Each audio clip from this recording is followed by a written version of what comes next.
Hello दोस्तों, राधे राधे। गौतम ऋषि के पुत्र का नाम शरद्वांग था। उनका जन्म बाणों के साथ हुआ था। उन्हें वेद अभ्यास में जरा भी रुचि नहीं थी और धनु विद्या में उन्हें अत्यधिक लगाव था। वे धनु विद्या में इतने निपुण हो गए थे कि देवराज इंद्र उनसे भयभीत रहने लगे।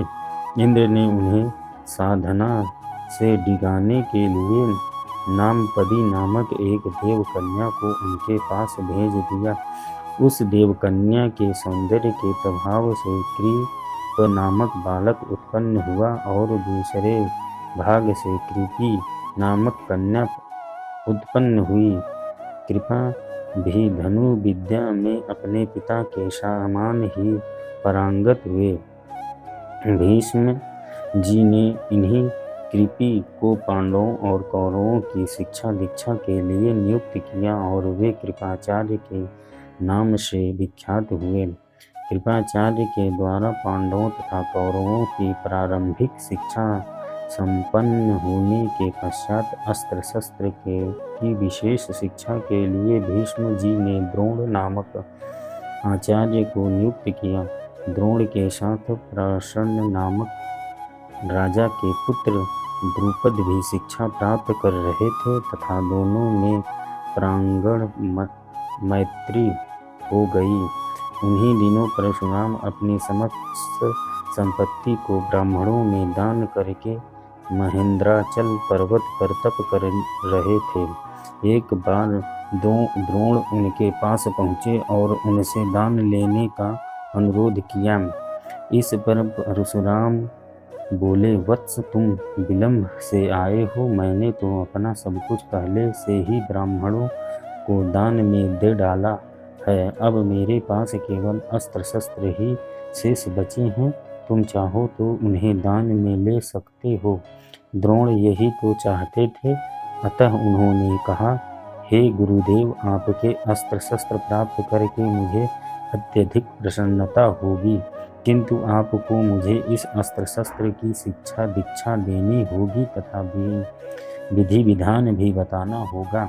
इस प्रकार परशुराम के शिष्य बनकर द्रोण अस्त्र शस्त्र सहित समस्त विद्याओं में अद्भुत ज्ञाता हो गए। शिक्षा प्राप्त करने के पश्चात द्रोण का विवाह कृपाचार्य की बहन कृपि के साथ हो गया। कृपि से उनका एक पुत्र हुआ। उस पुत्र के मुख से जन्म के समय अश्व की ध्वनि निकली, इसलिए उसका नाम अश्वत्थामा रखा गया। किसी प्रकार का राजस्व प्राप्त न होने के कारण द्रोण अपनी पत्नी कृपि तथा पुत्र अश्वत्थामा के साथ निर्धनता के साथ रह रहे थे। एक दिन उनका पुत्र अश्वत्थामा दूध पीने के लिए मचल उठा, किंतु अपनी निर्धनता के कारण द्रोण पुत्र के लिए गाय के दूध की व्यवस्था न कर सके।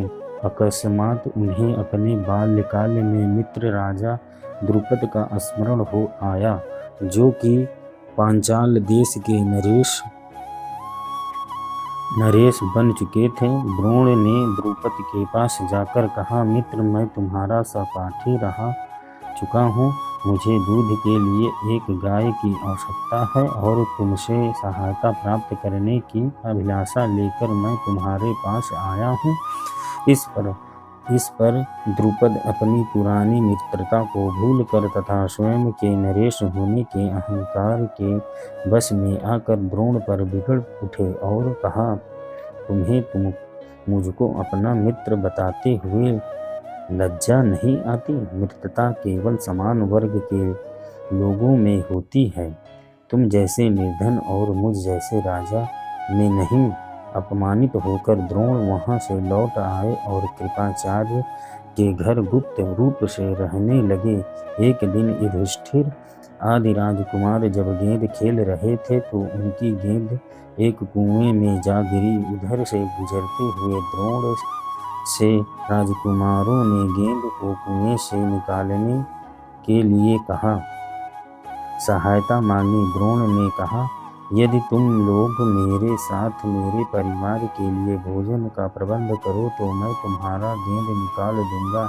युधिष्ठिर बोले, देव, यदि हमारे पितामह की अनुमति होगी तो आप सदा के लिए भोजन पा सकेंगे। द्रोणाचार्य ने तत्काल एक मुट्ठी सीख लेकर उसे मंत्र से अभिमंत्रित किया और एक सीख से गेंद को छेदा, फिर दूसरी सीख से गेंद में फंसे सीख को भेदा। इस प्रकार सीख से सीख को छेदते हुए गेंद को कुएं से निकाल दिया। इस अद्भुत प्रयोग के विषय में तथा द्रोण के समस्त विषयों का प्रकांड पंडित होने के विषय में ज्ञान होने पर भीष्म पितामह ने उन्हें राजकुमारों के उच्च शिक्षा के लिए नियुक्त कर राजस्व में ले लिया और वे द्रोणाचार्य के नाम से विख्यात हुए। कथा यहाँ समाप्त होती है। हर हर महादेव।